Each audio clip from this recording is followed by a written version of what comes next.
Hey everybody, this is Minion Soldier and this is Ship Updates. Now, right off the bat, I'm going to let you know that I am using some recycled footage this week, and I am running at a substantially reduced computing capacity. And the reason for that is I ran into a minor technical glitch.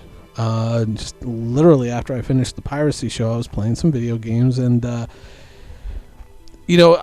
one of those times when you kind of feel your computer's kind of misbehaving, and you're like, I don't think something's not right here. I better go check this out. So I brought it into a much more open area, opened it up, plugged in just the power cable, and turned it back on to see if I could see if anything was wrong. Because it was acting up. The video was stuttering, and I was like, something's not right.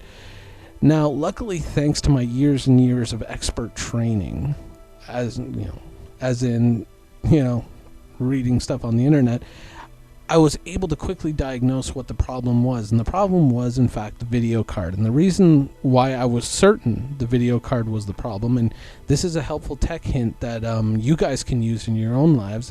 If you ever have problems with your PC, here's how you can tell immediately if it's the video card, is if the video card has sparks shooting out of it and it's on fire. That means your video card isn't working. So, needless to say, some very quick actions ensued, and I was able to save the PC, though the video card is obviously completely screwed. So what I've got in here right now is something that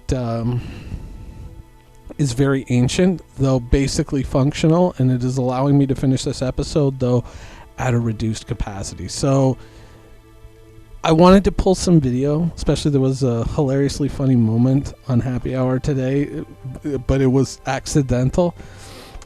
I believe someone put a link up to it in Reddit, so you can go check the Star Citizen Reddit, and you should be able to find someone put an excerpt from Twitch there. So what I'm going to do is I'm going to go over the ships. One of the quick updates that we got is we saw an updated image of the Aurora. Now, of course, the Aurora is a ship that pretty much I think everybody in Star Citizen owns. And this is, of course, the updated model of the Aurora starter ship. And some people might look at it and say, why are we putting time into an Aurora? But the truth is, for a lot of people out there, or a lot of people who will later be getting into the game, this might be their first step into the game. So, first impressions, right? And let's face it, the interior of the Aurora, as it is in live now, is not... it's a nightmare. So, of course, it was due for an update. Now, an update ahead of the 300, but that's the way that ball bounced. But here it is, and it looks it looks fantastic. It looks great, and hopefully soon the 300 revamp will start, and we'll be able to see what that ship looks like once it's been fully touched up and given the once over that the Super Hornet recently got. Of course, the big news today is the Anvil Hurricane, the new concept ship, and here it is. Now, the emphasis on this ship apparently is weapons and thrusters, so speed and guns. But the guns, of course, 4 of them are in the hands of a turret operator in the rear, and only 2 are in control of the pilot. That is, well, to say that's immediately obvious.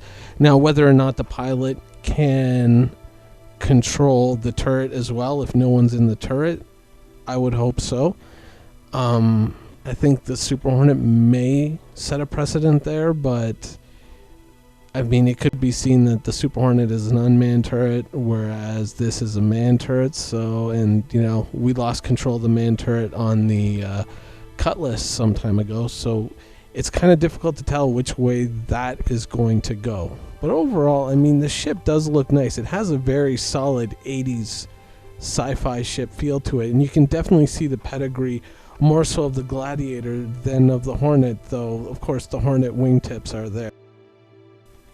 Now, the pricing for this ship is in line with the new pricing for the Super Hornet, which is to say it's $175 for the ship. If you're going to melt to it, it's $175, of course, LTI. as always with a fresh concept sale. If you're going to buy a war bond version, which is of course fresh cash, it's $160, and once again it does have LTI. Now this ship, of course, the lore on this ship is, of course, the ship is very old. It's it's a predecessor to the Anvil Hornet, and I can't remember the name of the company now. The original company that built it, and, in the lore, in the brochure. And this ship has been around for quite some time. It participated in the Tavaran War, which is, of course, the Prowler is also of that pedigree, though clearly made by a different race. So it does very much fill that kind of archaic feel, while still kind of having a certain Anvil element, though. When I read that and I said, oh, it's from another company, then why is there so much emphasis on Anvil? Or maybe did Anvil pull off of this other company, Because the Super Hornet wingtips, once again, and the kind of Gladiator nose, well, if someone else designed it in the first place, but whatever, it is whatever they decide it's going to be. Now, initial first impressions of this ship. Hopefully, if I get my video card soonish, I can, hopefully in time for the piracy show, I can do a whole show around this and go much more in depth. But snap judgment, what I'm seeing right here, what I'm looking at, what do I think of it? As a tandem ship, if you're intending to use this with another person in that turret, it looks very interesting. It looks like it could be very, very good, and especially if the emphasis is on speed, on getting in and maybe setting up the turret operator for some really good shots, while you can basically more or less manage the situation, maneuver around, and keep your situational awareness up while you've got the other guy taking care of shooting things down. I like that. I like that a lot.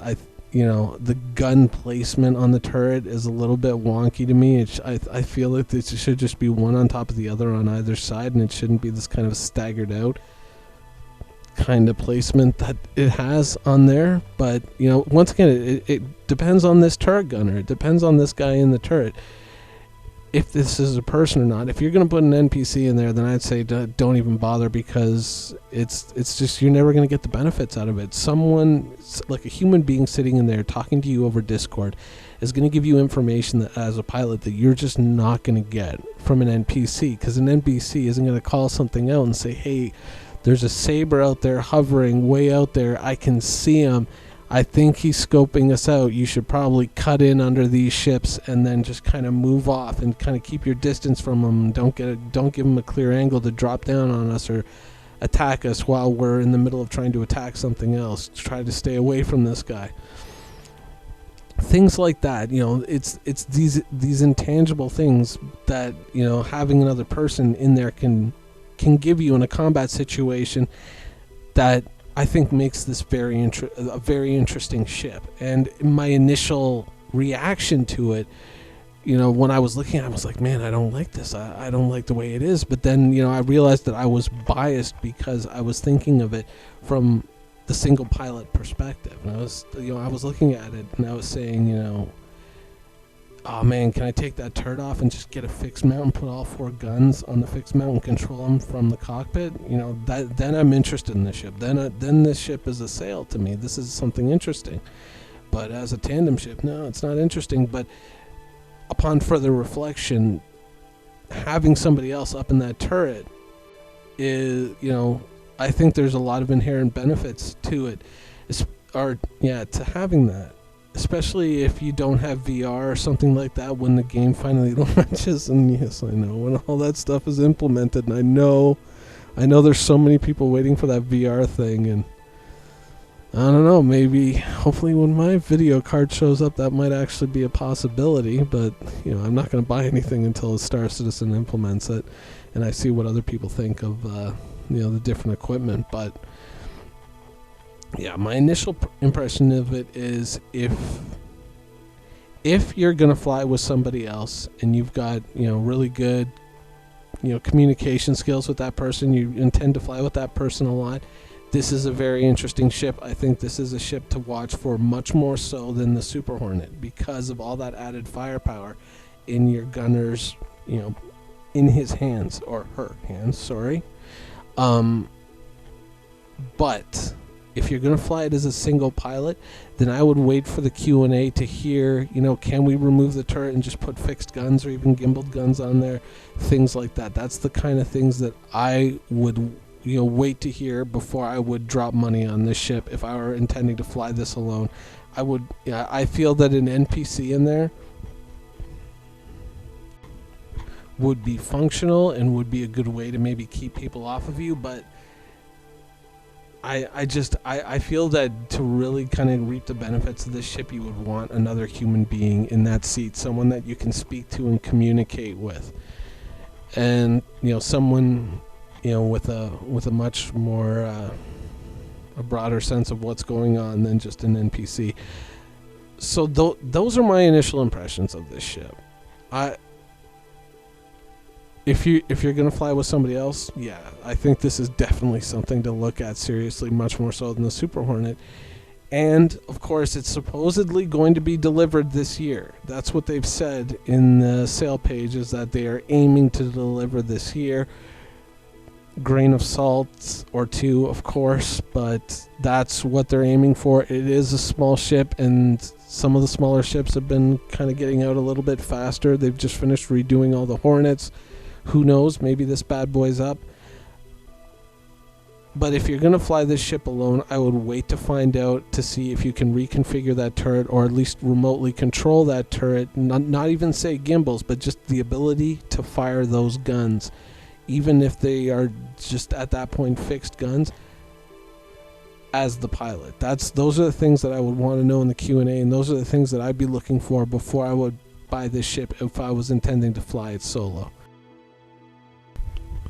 Though, one thing I will say, one thing that I kind of thought of as I was talking through this video, is if that turret, if it wasn't there on the back, if it was right underneath the cockpit but right on the front of the ship, more or less almost perched on the nose with all 6 guns on it, I would be far more interested. I would probably be pulling my wallet out right now on this ship, because having the pilot and the turret gunner looking in the same direction, that kind of synergy would be also, I think, completely awesome. And for me personally, my personal taste, it would be a much bigger selling point for me than even the turret on the back if I was intending to run with another player.